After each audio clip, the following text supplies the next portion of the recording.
Assalamualaikum warahmatullahi wabarakatuh. Perkenalkan, saya Fadila Rahman Laiso.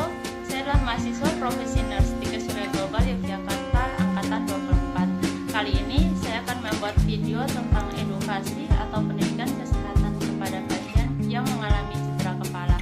Video ini saya buat guna memenuhi tugas individu stasiun keperawatan gawat darurat. Mari kita simak videonya. Assalamualaikum. Waalaikumsalam. Selamat sore, Bu. Selamat sore. Ibu, saya Fadila. Saya perawat yang berjaga shift siang ini dari jam 2 sampai jam 8 malam nanti. Iya.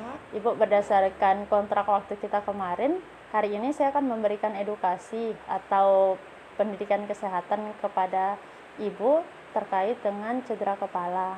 Karena kan suami Ibu mengalami cedera kepala, jadi diharapkan nanti ketika di rumah Ibu bisa mengobservasi kembali perkembangan dari suami Ibu seperti itu.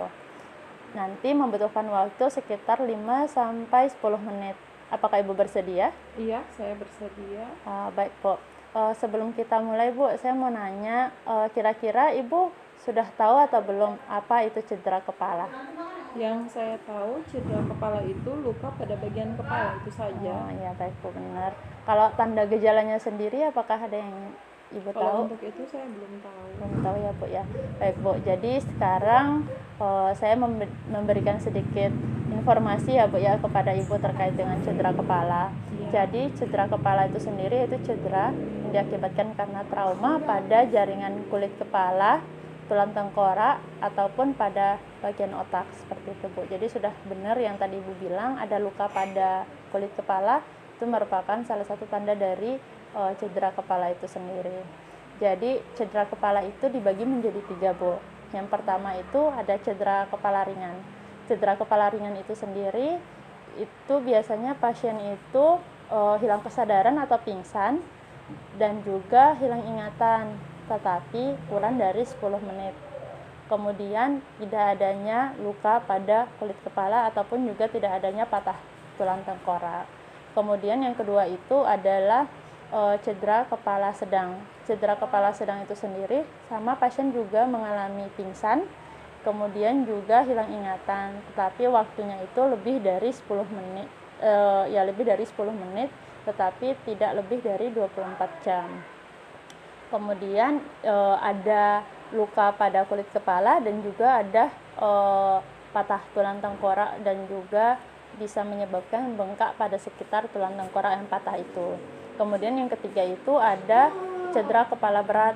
Cedera kepala berat itu biasanya pasien itu pingsan ataupun hilang ingatan lebih dari 24 jam.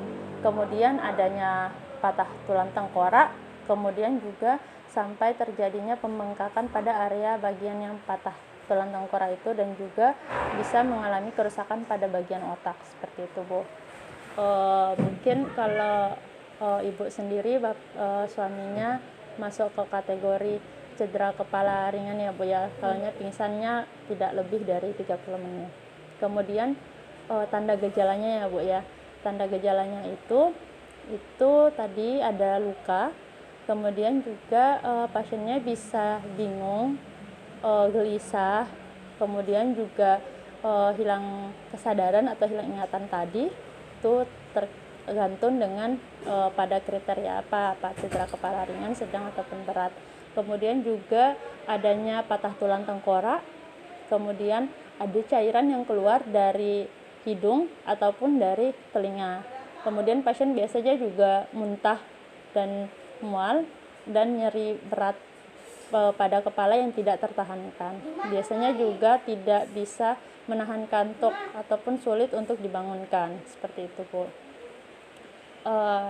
Penyebabnya, Bu ya, saya sampaikan ya. Jadi sedikit tentang penyebab dari cedera kepala itu sendiri.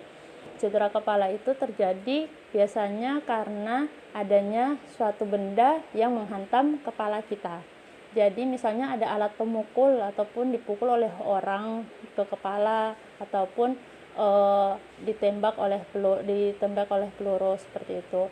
Dan juga kemudian yang kedua yaitu kepala kita yang membentur sesuatu benda yang diam.